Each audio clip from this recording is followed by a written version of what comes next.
Gente, nós vamos falar agora aqui no nosso programa sobre analfabetismo. Qual é o trabalho que o governo do estado, através da Secretaria de Educação, está fazendo para reduzir essa realidade tão complicada e tão difícil? Nós estamos recebendo aqui o Divino Alves Bueno, ele é gerente de educação de jovens e adultos.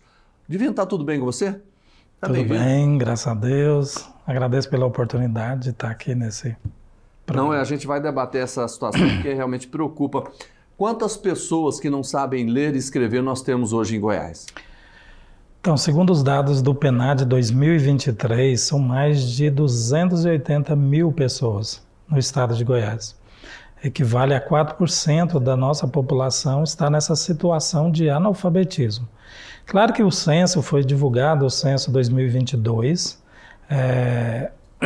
dia 17/5, e ele traz um número maior do que isso, né? Traz 5,5% da nossa população ainda analfabeta, mas é um censo de 2022, então a gente está apostando que os dados do PNAD 2023 retratam um pouco mais a nossa realidade, né? Que aí ele traz Goiás com 4% desse índice de analfabetismo. Estamos reduzindo. O que está sendo feito?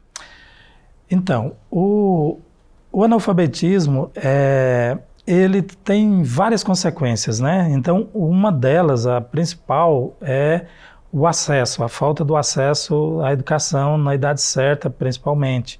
Porque nós estamos falando de pessoas acima de 15 anos de idade.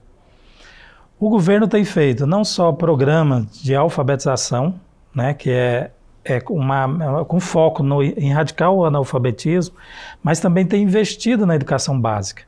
E quando você investe na educação básica, começando da educação infantil, e o governo do estado hoje tem uma parceria, um termo de cooperação com os estados, o estado e os municípios, que garante isso, inclusive com transferência de recursos para as redes municipais, trabalhando com a educação infantil, que não pela legislação, ela não é obrigação do Estado, mas o Estado tem feito esse trabalho, né, de cooperação técnica e investido também, apoiado os municípios na realização da educação infantil, no aumento de vagas, no fundamental. Então, hoje nós temos, por exemplo, a universalização do ensino fundamental em Goiás. Né, já são mais de 97% das nossas crianças, ela conclui o ensino fundamental. Temos aí uma lacuna no ensino médio, que isso aí já é um problema nacional, né? Goiás não está diferente, é claro, a gente tem feito, tem trabalhado muito nesse sentido, mas a gente ainda tem um problema a enfrentar no ensino médio. Divino, o que levou essas pessoas, por exemplo, a não se alfabetizarem? Quais são os principais problemas? As pesquisas mostram que é o trabalho, né? Então são pessoas, na sua grande maioria, que têm uma condição financeira difícil. Preferiu trabalhar do que estudar. Preferiu trabalhar, não é nem que preferiu, né? Eu acho que foi uma consequência, ele precisou de trabalhar. E isso a gente tem muito, são mães que engravidam muito jovem. O pai, que é pai, também é um adolescente e ele também deixa de estudar e começa a trabalhar. Então, assim, são várias... E outra, hoje nós temos o índice, por exemplo, de analfabetismo está acima de 43 anos. Em Goiás, por exemplo, um dado que a gente fez, esse levantamento, então são 83% dos analfabetos têm acima de 43 anos de idade. Então a gente vê que nós não temos mais, no Brasil, de 15 a 29 anos de idade, o índice é 1,5%. Então o índice é pequeno.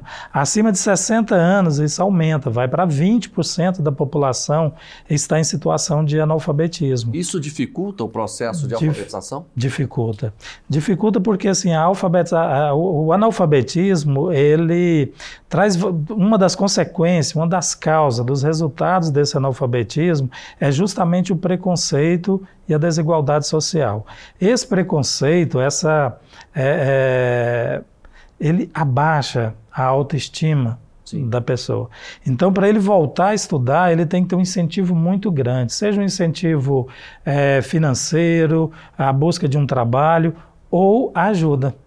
né? Então, assim, a ajuda da sociedade, a ajuda do vizinho, a ajuda de um colega que conhece alguém que está nessa situação e tenta trazê-lo, né? Incentiva mesmo, olha, é melhor para a sua qualidade de vida, você vai conseguir pegar um ônibus sem ficar perguntando às pessoas na rua qual que é o número daquele ônibus. Pode utilizar um WhatsApp. O WhatsApp, né, isso. E o WhatsApp, a gente ainda tem uma vantagem, né? Que você pode gravar o áudio. Exato.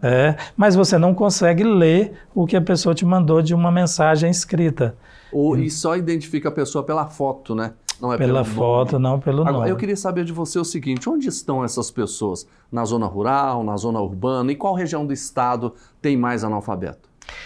Ele começa muito na zona rural, né? Num tempo, com o êxodo rural, a população começa a voltar, né, a vir para a cidade. Então, hoje, você tem... ela está pulverizada, né, em todas as regiões, mas é maior esse índice na região norte e nordeste do estado. O senhor disse que precisa ter incentivo, precisa ter um apoio. O que o governo do estado faz no sentido de tentar alfabetizar essas pessoas? Então, nós temos um programa hoje, é um programa que foi criado em 2019, né, logo no início do governo do Ronaldo Caiado. A primeira-dama, Gracinha Caiado, então ela pensa naquele momento ali onde o governo, até costumo falar o seguinte, o governo Caiado tem um lema que era devolver o estado, né, de Goiás para os goianos, devolver Goiás para os goianos. E ela trouxe esse programa, Alfabetização em Família, criado lá dentro do Gabinete de Políticas Sociais, para trazer para a sociedade, essa sociedade aí marginalizada, que passa por todos esses constrangimentos, o preconceito, a dignidade através da educação. Então, era uma forma de devolver, a criação desse programa, então, era uma forma de devolver a dignidade, a autonomia das famílias goianas por meio da educação. Então surge o Alfabetização em Família. É um programa que a gente tem, que ele é desenvolvido pela Secretaria de Educação, Secretaria Estadual de Educação, e ele tem características bem importantes, bem interessantes. Porque hoje eu tenho um grande problema, né? O grande problema hoje é voltar para a escola, não só na alfabetização, mas a pessoa que deixou de estudar, a educação de jovens e adultos, é ele conciliar o trabalho com os estudos. Então, esse é um grande fator que também atrapalha. Nesse caso, as aulas são à noite? As aulas acontecem à noite. Não, nós temos turmas de manhã, temos turma à tarde e temos turmas à noite. As turmas são formadas e aí nós entra, né, o nosso regime de colaboração com os municípios. Quem tem o acesso, quem tem os dados mais precisos são as redes municipais, são as prefeituras, e as prefeituras são as parceiras. Ela organiza essas turmas, e essas turmas acontecem onde o alfabetizador, né, onde essa pessoa analfabeta ela está, onde é mais fácil para ela.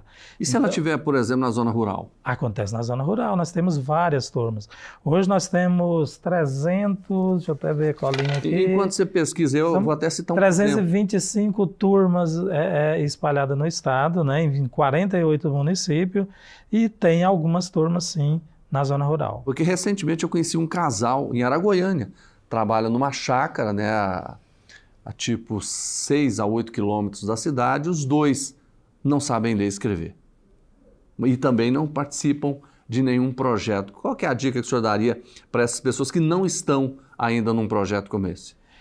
Então, o programa Alfabetização em Família, como eu disse, essa característica dele, ela pode ser organizada. Você, por exemplo, né, que tem esse conhecimento, que conhece essas pessoas, pode organizar uma turma lá nessa chácara. Porque provavelmente não é só os dois. Na região ali pode ter outras pessoas. Mas aí o professor? Isso, aí o professor ele é alguém da comunidade, né? Aí a preferência é para um pedagogo ou um estudante de pedagogia. Ele monta essa turma, uma turma que vai até 10 alunos, então o máximo dessa turma são 10 alunos, até para ele conseguir mesmo fazer um trabalho bem feito nessa alfabetização.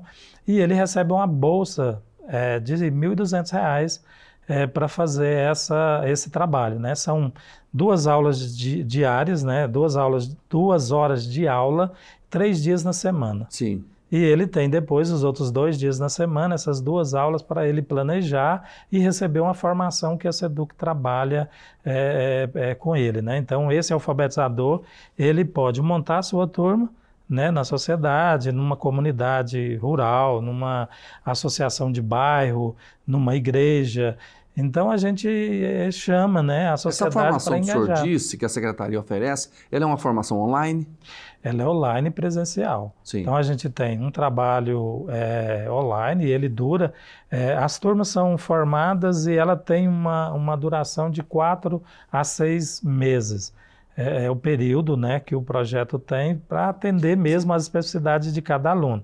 E ele recebe essa formação presencial e ela também, ao longo do tempo, nós temos várias reuniões virtuais com esse alfabetizador. Se a pessoa quiser participar, quiser mais informações, vocês têm algum telefone para contato, alguma forma? Nós temos no site da Secretaria e temos um e-mail, né, que é alfa24. Alfa com PH? Alfa de alfabetização, né? Alfa então, alfa 24 @gmail.com.br. alfa24@gmail.com. Isso. E temos o GEJA, né, de gerência, GEEJA, geja@seduc.gov.br. Esses e-mails, entrando em contato, alguém que queira montar uma turma, então ele pode entrar em contato com a gente passa toda a informação, a ficha de inscrição. Vamos lançar agora, Jordevar, estamos falando aqui, nós vamos lançar uma campanha de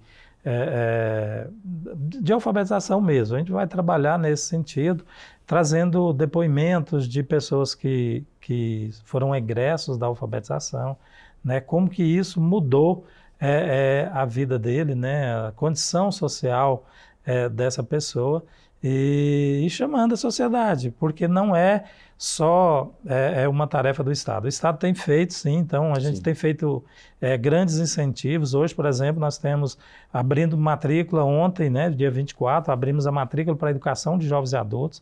A da alfabetização, ela está aberta, é contínua, então qualquer momento que alguém tiver interesse de se alfabetizar, ele pode abrir a sua turma e nós temos essa alfabetização, jovens e adultos que começou ontem a matrícula, vai até dia 17, aberta no site da Secretaria e temos vagas tanto para a EJA presencial, para a EJA EAD e agora nós começamos esse ano com a EJA integrada à educação profissional, que é um incentivo a mais para quem queira voltar a estudar, né? Quem já perdeu o tempo aí, claro que qualquer época, qualquer momento é tempo de aprender, mas estamos aí, a Secretaria está com inscrições abertas. A gente vai continuar acompanhando e, claro, a gente vai voltar nesse assunto tão importante. Divino Alves Bueno, gerente de Educação de Jovens e Adultos da Secretaria Estadual de Educação. Muito obrigado pela participação do senhor aqui com a gente. Obrigado, eu que agradeço e estamos à disposição para fazer esse trabalho aí de divulgação. Com certeza.